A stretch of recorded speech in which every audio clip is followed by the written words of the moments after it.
If you are a fan of K-pop, then you probably have at least a few stars that you idolize. But is being a superstar really all that it's cracked up to be? From the grueling schedules to their aggressive fans, we are taking a look at what is really going on behind the scenes. Stay tuned to find out how a fan crushed one K-pop star's fingers. We promise you won't want to miss it. New around here? Don't forget to give this video a thumbs up and subscribe to see more videos like this. Now, join us as we take a look inside the lives of K-pop stars. Move over Britney Spears, Beyonce, and all the pop sensations of the past. K-pop and the genre's pop stars are taking over. So if you're new around here, you may be asking what exactly is K-pop? Well, take a seat as we dive into all the ins and outs of the rising genre and what it's like to be one of its notorious stars. So, K-pop is short for Korean pop and refers to the most popular type of music in Korea. It has been steadily rising for the last 20 years. The genre is kind of a mesh of all the ones that came before it. It incorporates bits of R&B, hip-hop, electronic, western pop, and dance music. Though K-pop is a nod to all that came earlier, the genre has a distinct sound that can be immediately recognized. This all started when South Korea began to be influenced by foreign cultures, which caused the country to want to create new music of its own. During the Japanese occupation of 1910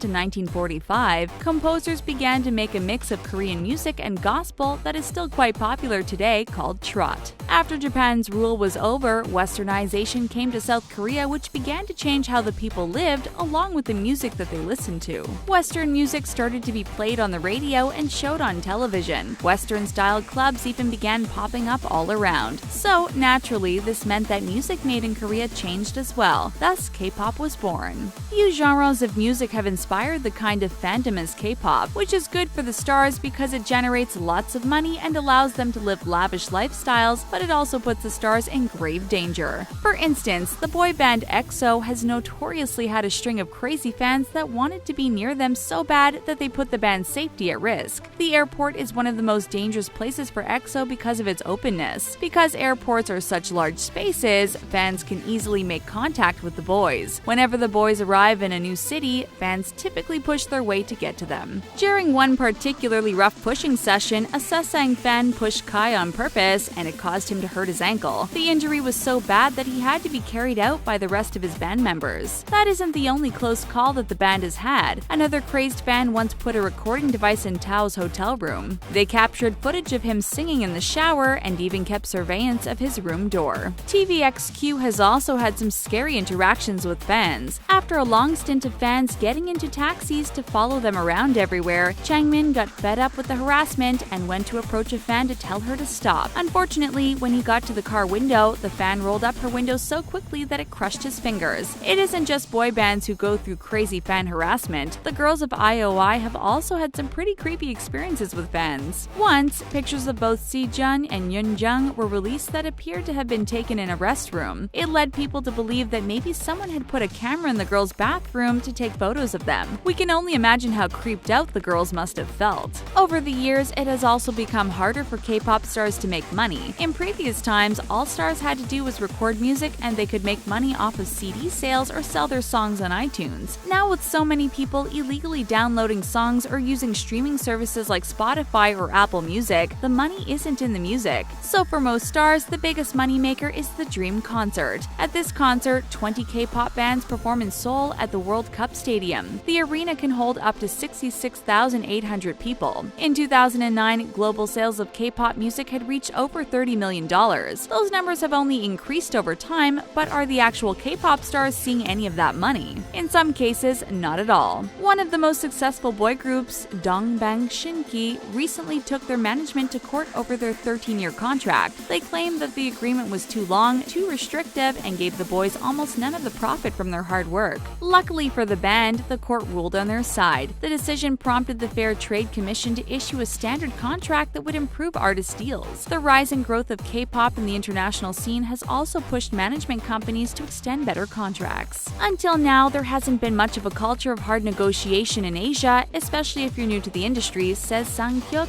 who is an entertainment lawyer and represents both music companies and artists. He says that attitudes are changing, but some things can't be fixed with just attitude changes. Rainbow is another example of how some K-pop stars are poorly paid. The group consists of 7 girls, and the band is extremely popular. Unfortunately, they don't see much money. The girls are currently in a 7-year contract with management company DSP. Their parents have said that despite the girls' hard work, they are heartbroken at just how little money their children are getting paid. A director for DSP has said that they do share profits with the group, but also admits that after the company covers all its costs, sometimes the remaining balance is not enough to support the performers. So, where's all the money going? Well, K-pop is quite expensive to produce. The genre is all about bright colors and lights and effects. The groups are highly produced and have to be perfect, which means that they require choreographers, wardrobe assistants, years of singing lessons, dance lessons, living expenses, and housing. All this can rack up to hundreds of thousands of dollars, and when it comes down to it, fans are really only making money from touring. The CD industry is not what it was, and some online music sites are just charging a few cents a song. Bernie Cho, the head of music label DFSB Collective, has said that online music sellers have dropped their prices. They are apparently so low because they have to compete with illegal sites. But how do you slice a fraction of a penny and give that to the artist, he says? You can't do it. So for many K-pop stars, the only option is to try to break into other markets like Japan, for instance. Many top artists make more money from 1 week in Japan than they do 1 year in Korea, Cho says. And for K-pop stars' bank accounts to be so empty, they sure do put in a lot of work. From the beginning, a lot of stars are recruited and then put into rigorous training. Many agencies recruit 12 to 19-year-old girls from open auditions and a network of scouts. Girls' Generation stars Tiffany and Jessica were discovered in this way. Both girls actually grew up in California. Once they were found, they began going to international school by day and then training after. Jessica says that her training lasted for 7 years. This consisted of singing, dancing, acting, and foreign language lessons. Groups also tend to receive media coaching to prepare them for the harsh things that people might say about them on the internet. But the crazy thing is that after all this training, only 1 in 10 of the trainees will actually make it to debut to the public. Becca of After School says that everything is pretty much decided for the pop stars before they ever make a song. They decide that path in the beginning, she said of the management companies. Before they become an artist, they need to choose the K-pop path. They're the ones that are taking the time to do the training sessions. A factory is more like you are being made. And those years that the star hopefuls spend in training are some of the most rigorous. The worst thing was not sleeping, Becca says. We came home with an hour and 30 minutes left until the next activity. I had to wash my makeup off, shower, and I went to sleep. But by then, I only had 30 minutes to wake up again at 6 a.m. Though she is not in the business anymore, she wants to warn up-and-coming K-pop stars, you got to know that all that glitters is not gold, she said. Think about it. Finish high school and have a plan B. It's a business for people, even though for the audience it's not. I'm not going to promise you it's great, especially not all the time. But if it's your dream and you have a feeling, do it. It's a lot of work. A lot of work.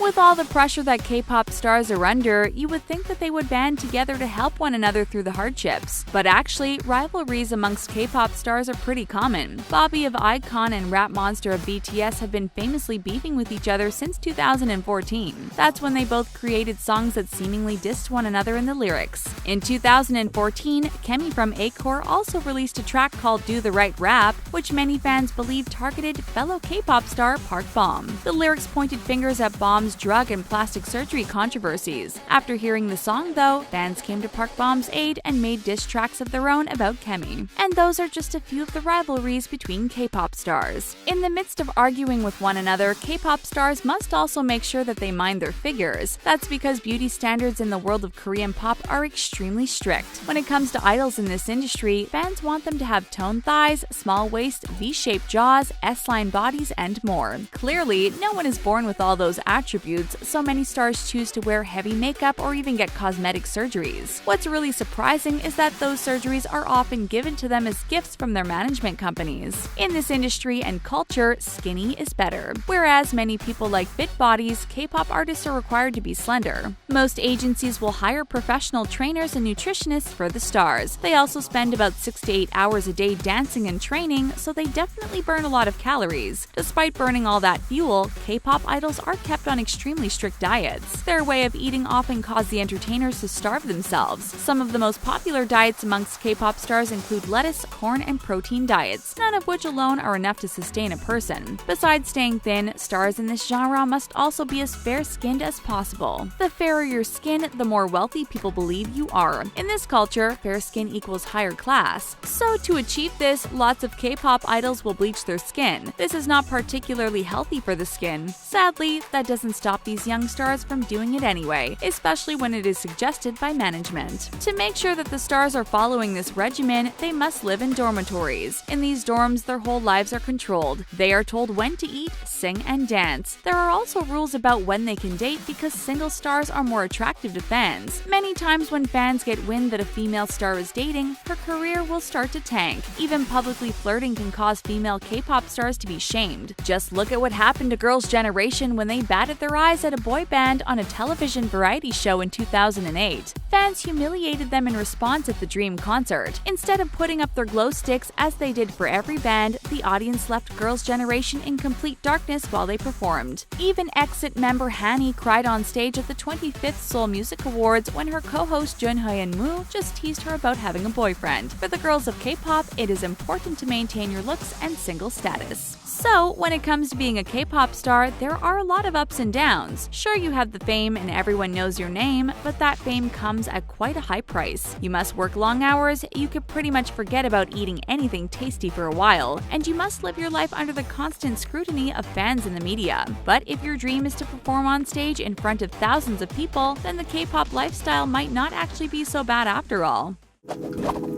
That's it for Inside the Lives of K-pop stars. Are you shocked about what their lives are really like? Let us know in the comment section below, and don't forget to give this video a big thumbs up. See you next time!